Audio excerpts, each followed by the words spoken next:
भाजप नेते आशिष शेलारांचा पहिल्याच मुलाखतीत ठाकरे बंधूंवर हल्लाबोल. ठाकरे बंधूंच्या युतीचा मुंबईत परिणाम नाही. मामूंच्या लांगुल चालनाच्या राजकारणाला मराठी माणूस उत्तर देईल, शेलार बरसले.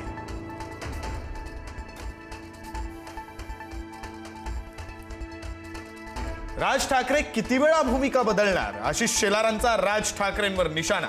मनसेला कमी जागा सोडल्या, शेलारांनी डिवचलं. गेले ते दिन गेले. राज ठाकरेंबरोबरच्या मैत्रीबाबत शेलारांचं वक्तव्य.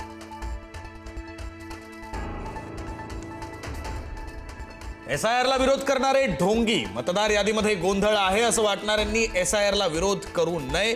तुम्ही जिंकलात तर सगळं बरोबर, नाहीतर दुबार का? आशिष शेलारांचा काँग्रेससह राहुल गांधींवर निशाणा. हिंदुत्व हा अजेंडा, मराठी महापौर हा निर्णय.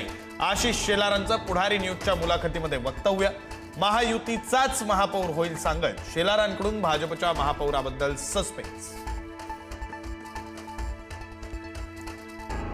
मराठी गुजराती वाद हा बालिशपणा. ठाकरेंना मोदी शहांची भीती का वाटते? आशिष शेलारांचा सवाल.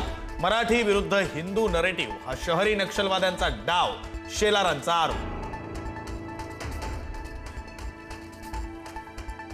उद्धव ठाकरे आज शिवतीर्थावर जाण्याची शक्यता. 4 वाजता राज ठाकरेंची भेट घेण्याची शक्यता. ठाणे, नाशिक, मुंबईसह उपनगरामध्ये 5 जानेवारीपासून संयुक्त सभा.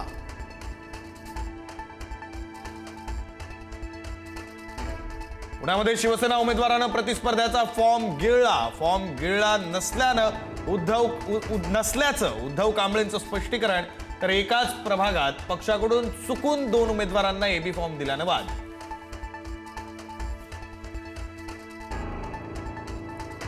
नागपूर भाजपमध्ये उमेदवारीवरून पदाधिकाऱ्यांच्या कुटुंबातच कलह. विनायक दयनकरांनी बंडखोरी केल्यानं पत्नीनं घर सोडत माहेर गाठलं.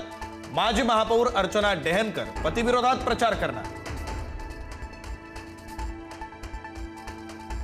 छत्रपती संभाजीनगरमध्ये निवडणूक अधिकाऱ्याने एबी फॉर्म लपवल्याचा आरोप. झोन क्रमांक 1 मधील व्हिडिओ व्हायरल. संतप्त कार्यकर्त्यांनी प्रश्नांची सरबत्ती करत अधिकाऱ्याला धरलं धारेवर.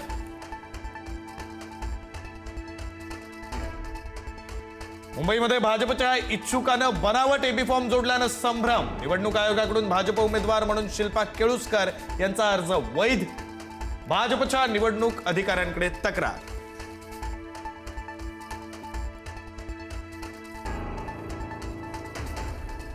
बंडखोरांना शांत करण्यासाठी स्वतः मुख्यमंत्री मैदानात. राज्यातील प्रमुख शहरातील बंडखोरांशी मुख्यमंत्री देवेंद्र फडणवीसांकडून संपर्क. बंडखोरांना राजकीय पुनर्वसनाचा शब्द.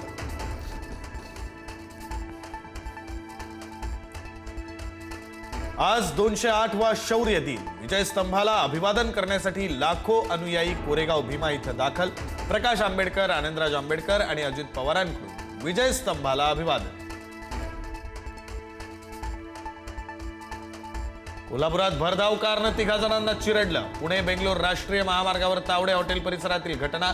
शेकोटी घेत असताना काळाचा घाला.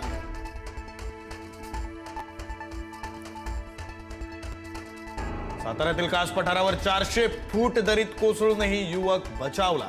ट्रेकर्सच्या मदतीनं युवकाला बाहेर काढलं. अंधारामध्ये दरीचा अंदाज न आल्यानं तरुणाचा तोल गेला. पुण्यातील पिंपरी दुमालामध्ये बिबट्याची दहशत. कुत्र्यानं पाठलाग केल्यानं बिबट्यानं काढला पळ. वन विभागानं बिबट्याला जेरबंद करावं, स्थानिकांची मागणी. प्रशासकीय कारणांमुळे सीबीएसई बोर्डाचं 10वी आणि 12वीचं वेळापत्रक बदललं. 10वीच्या परीक्षा 3 मार्च ऐवजी 11 मार्च पासून सुरू होणार. तर 12वीच्या परीक्षा 3 मार्च ऐवजी 10 एप्रिल पासून सुरू होणार.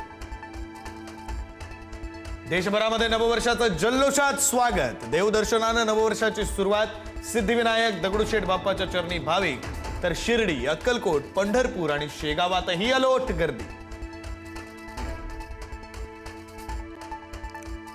भारतीय महिला क्रिकेटपटूंची नववर्षाची भक्तिमय सुरुवात. 2026 वर्षाच्या पहिल्याच दिवशी उज्जैन येथील मंदिराला भेट. बाबा महाकालेश्वराच्या चरणी लीन.